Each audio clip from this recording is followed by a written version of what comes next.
नमस्कार दोस्तों। पुर्तगाली पुर्तगाली जो है भारत का सबसे बड़ा पहला पुर्तगाली यात्रा कौन थे?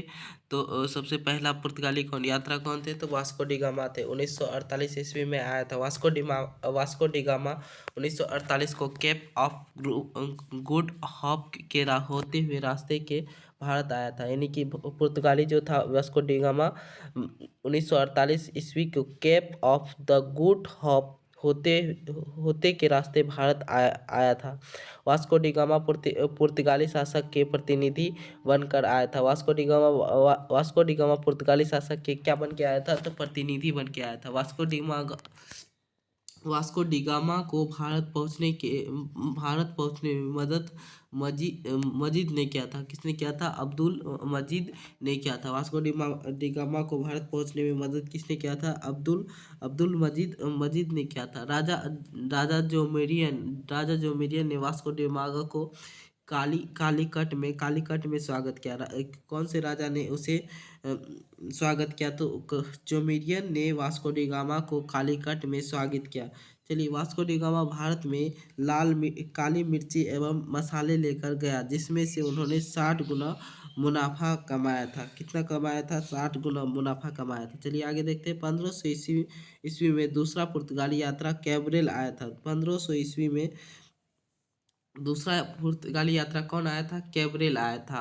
कहता है 1503 में पहला व्यापारिक केंद्र कहाँ खोला था? पुर्तगाली ने कोचीन में खोला था। तथा 1505 में दूसरा व्यापारिक केंद्र कन्नूर बनाया था। व्यापारिक केंद्र कौन बनाया था? कन्नूर बनाया था। वास्को डी गामा दूसरी बार भारत 1502 ईस्वी में आया था।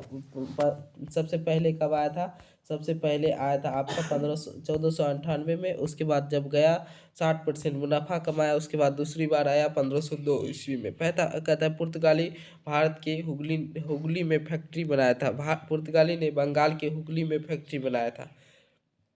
उसके बाद देखते हैं फ्रांसीसी डी अल्मीडा, ये आए थे 1505 में और 1509 ईस्वी में तक रहे थे। कहता है पहला गवर्नर ब्लू वाटर पॉलिसी इसने लाया था। और पुर्तगाली का ये जो कौन था? फ्रांसीसी अल्मीडा, इसका नाम था। ब्लू वाटर पॉलिसी लेके इसने पुर्तगाली की स्थापना किया। और कहता है युद्ध अरब प्लस तुर्की के बीच हुई, पराजय हुआ था। चलिए आगे देखते हैं।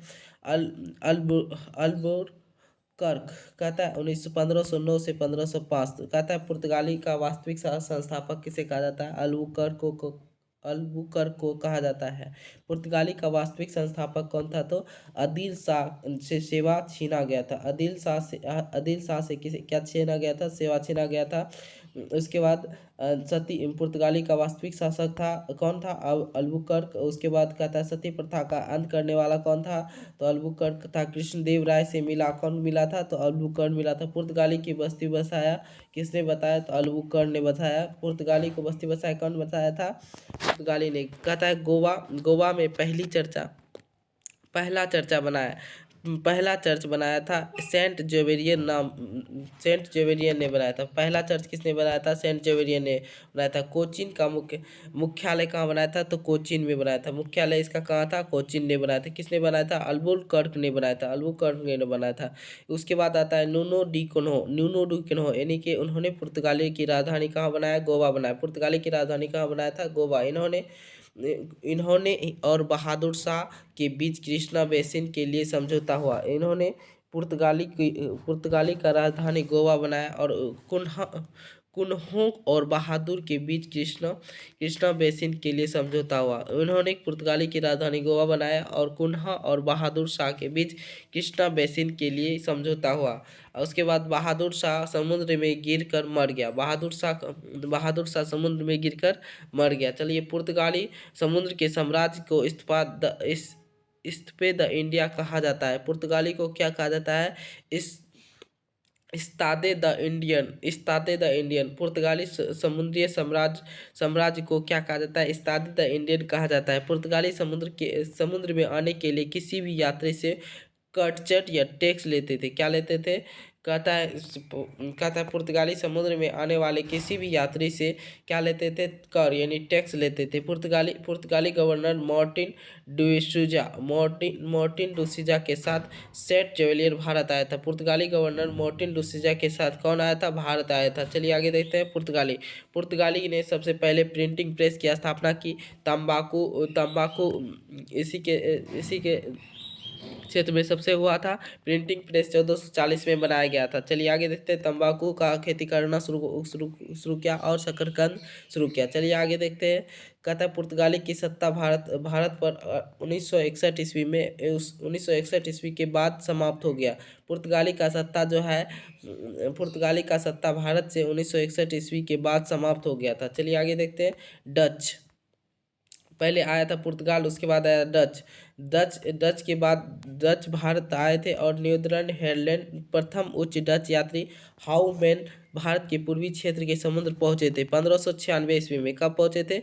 डच जो है पुर्तगाली के बाद डच भारत आए और नीदरलैंड हॉलैंड प्रथम डच यात्री थे जो कि भारत के पूर्वी क्षेत्र में पहुंचे थे। चलिए आगे देखते हैं।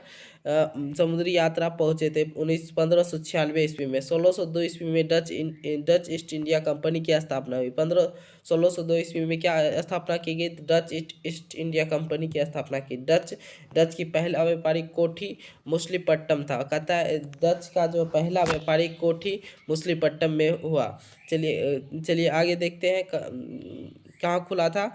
डच का मछलीपट्टनम में खुला था। डच कंपनी की अपना मुख्यालय पुलिकट में बनाया था। डच कंपनी ने अपना पहला मुख्यालय कहाँ बनाया था? पुलिकट में बनाया था। आगे देखते हैं। इसे चंद्रगिरी के राजा से समझौता किया था। इसने चंदागिरी के राजा से समझौता किया था। डच फैक्ट्री जो है सूरत में 1616 ईस्वी में खुला। डच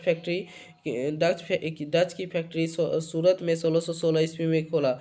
कहता है पहला डच फैक्ट्री बंगाल के पीपल की स्थापना हुआ था।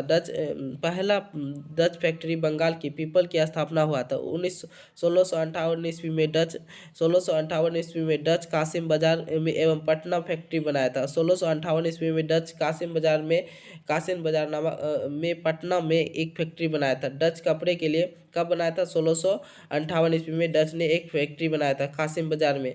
कहता है डच कपड़े के व्यापार पर जोर दिया था। डच ने किसके व्यापार दिया था? कपड़े पर। बेदरा के युद्ध में डच की शक्ति भारत में समाप्त हो गई थी। बेदरा किस युद्ध में डच की शक्ति समाप्त हो गई थी? बेदरा के युद्ध में 1959 ईस्वी में डच की युद्ध बेदरा की शक्ति में युद्ध में समाप्त हो गई थी। औरंगजेब ने डच कंपनी को 3.5 टैक्स के साथ भारत व्यापार करने के लिए छूट दिया। औरंगजेब ने कितना परसेंट के टैक्स के साथ व्यापार करने की छूट दी? 3.5% टैक्स के साथ भारत में व्यापार करने की छूट दी। आगे देखते हैं। तो चलिए आगे अगले वीडियो में देखेंगे हम लोग ब्रिटेन का। थैंक यू दोस्तों।